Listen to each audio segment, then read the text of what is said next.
Hoy vamos a centrar nuestra reflexión en la meditación peregrina en el texto de la primera lectura, Éxodo 32, 7, 14.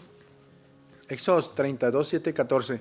Nos habla de esa actitud de Dios ante el desvarío del pueblo, ante ese pueblo que se pervirtió, que se alejó del mensaje de Dios. Eso es como los complaints, llamaríamos acá, la queja que hace el Señor a Moisés. Bienvenidos a Meditaciones Peregrinas.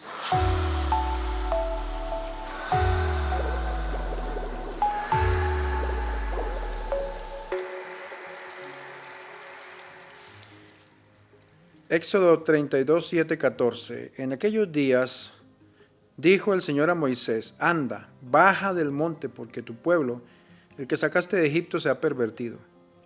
No tardaron en desviarse del camino que yo les había señalado. Se han hecho un becerro de metal, se han postrado ante él y le han ofrecido sacrificios y le han dicho: este es tu Dios Israel, es el que te sacó de Egipto. El Señor le dijo también a Moisés: veo que este es un pueblo de cabeza dura. Deja que mi ira se encienda contra ellos hasta consumirlos. De ti, en cambio, haré un gran pueblo.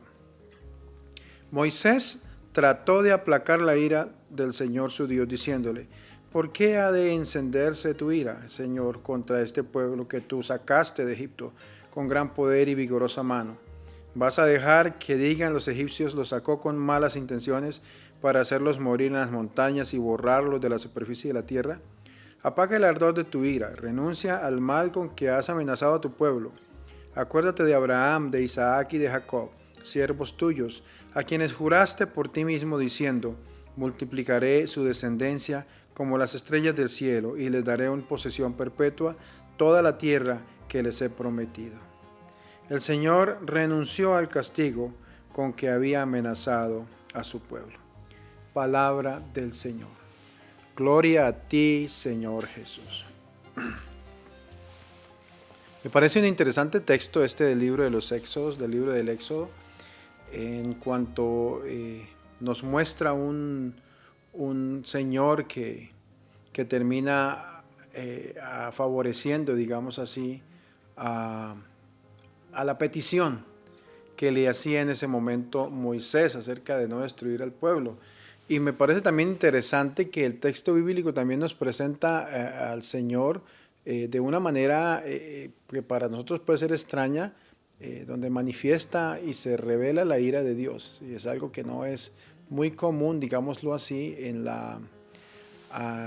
los textos bíblicos del Nuevo Testamento, pero sí están en el Antiguo Testamento. ¿Sí? Un Dios iracundo que quiere castigar a su pueblo. Este texto de hoy es ese diálogo que se da entre Yahvé y Moisés, un diálogo que parte de ese pecado del pueblo, que se hizo un becerro de oro para adorarlo, ¿sí? Como su Dios. Este texto bíblico, si ustedes están siguiendo las lecturas de la Biblia, en el Evangelio va a ser mucho, en el Salmo va a ser mucho más explícito, que nos va a presentar todo lo que fue ese momento en el cual el pueblo se apartó de Dios, se apartó del mensaje del Señor y simplemente se creó un becerro para adorarlo. Yahvé habla a Moisés lejos del pueblo y le dice: se han pervertido, son unos pervertidos estos que están aquí. El pueblo que sacaste de Egipto, ese pueblo que es de una cabeza dura, una testarudos son. Deja que mi ira se encienda contra él. Es como si Dios casi que tuviera que pedirle permiso a Moisés para actuar en el sentido de destruir al pueblo por esa maldad, por esa perversión en la que han caído. Pero Moisés maneja este tema de una manera hábil, convirtiéndose más bien en una defensa de ese pueblo delante de Dios. ¿Sí? ¿Cómo es posible que vayas a destruir a aquellos que sacaste de Egipto para que después los israelitas se burlen diciendo que los sacó para matarlos? ¿Sí?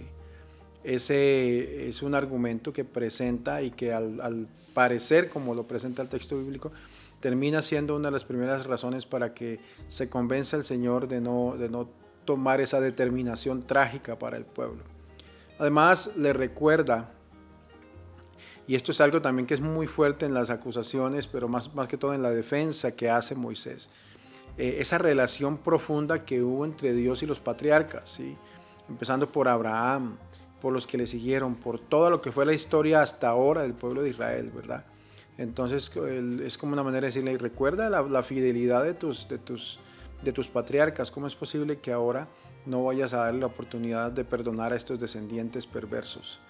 Y hay otra razón que va a ser un poco la burla, pienso yo, de los egipcios acerca de lo que pudiera suceder. Yahvé parece que en esto pones una especie de ¿cómo llamaríamos nosotros? De prueba para Moisés, ¿verdad? Una prueba de si Moisés cae en la tentación de decir, pues acaba con ellos, ¿verdad? Al contrario, lo que hace Moisés es ponerse en defensa del pueblo, ¿sí? Quizá esa manera de ver me parece que es la más lógica, en el sentido de que no podemos ver tanto el Dios que quiere destruir, sino el Moisés que quiere defender.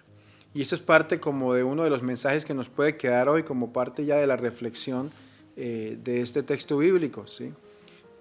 Cómo nosotros debemos interceder por las necesidades de los demás. Aunque en algunas oportunidades quizás quisiéramos decir que venga un rayo y lo parta en dos, pero no, el perdón como algo que nace de Dios es algo fundamental, y nos lo muestra aquí el texto bíblico. El texto de hoy lo que vemos es justamente que Moisés es mostrado como un corazón de bondad, con un corazón de padre, un corazón que perdona, ¿sí? Y pues al final lo que termina diciendo que Yahvé, que el Señor se arrepiente de la amenaza que había hecho a partir de la bondad de Moisés. Lo que nos muestra al final, más que si Dios se arrepintió o no, es que Moisés abogó por su pueblo y que quiso defender a su pueblo más allá de las maldades de su pueblo, más allá de cómo el pueblo de Dios se alejó precisamente de los mandatos de Dios, ¿sí? Ese Moisés que intercede es un Moisés que frena el castigo y que le pide al Señor una nueva oportunidad para ese pueblo malvado, ¿sí? Igual Moisés obtiene el perdón de Dios.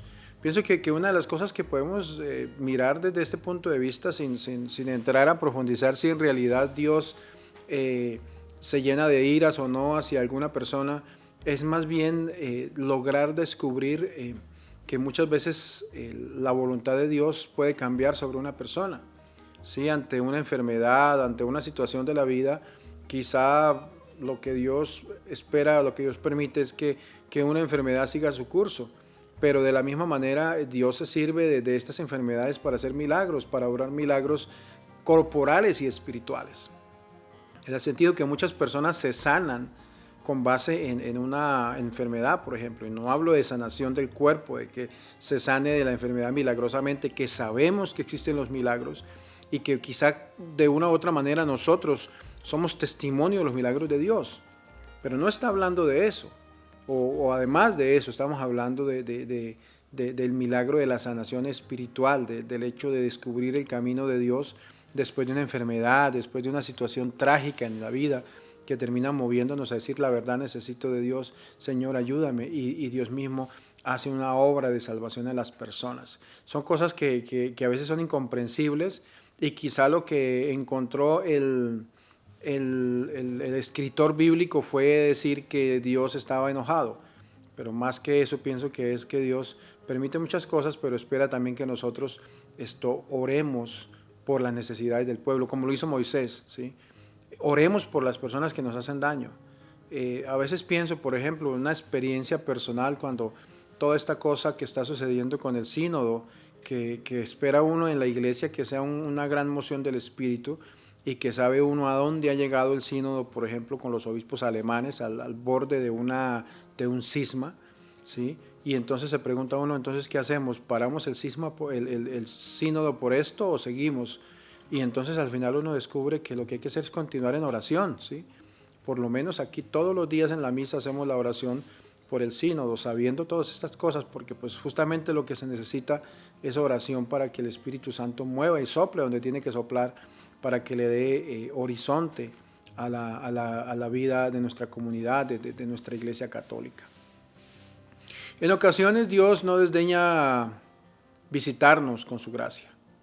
A pesar de que somos negligentes, a pesar que somos relajados, que somos quizá perversos, ¿sí? El Señor está dispuesto a mirarnos con ojos de bondad, ¿verdad? El Señor está dispuesto a mostrarnos que hay una abundancia en Él, que es una abundancia de misericordia. Por indignos que seamos, ¿sí?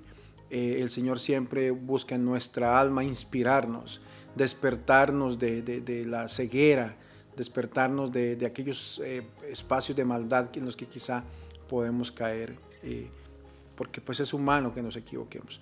Vamos a pedirle al Señor hoy que nos aliente a vivir nuestra vida cristiana confiándonos en la misericordia de Dios. Digamos como San Gregorio Magno esta oración de misericordia: qué grande es la misericordia de nuestro Creador, no somos ni siquiera siervos dignos, pero Él nos llama amigos. Qué grande es la dignidad del hombre, que es amigo de Dios. Palabras que hizo en su homilía 27 sobre los evangelios. Esa misericordia no nos abandona ni siquiera cuando la abandonamos. El pueblo pecó, el pueblo se alejó, pero el Señor le perdonó por la intercesión de Moisés, pero porque su corazón es un corazón de misericordia. El Señor nos bendiga y acompañe en esta jornada, en el nombre del Padre, del Hijo y del Espíritu Santo. Amén. Feliz día.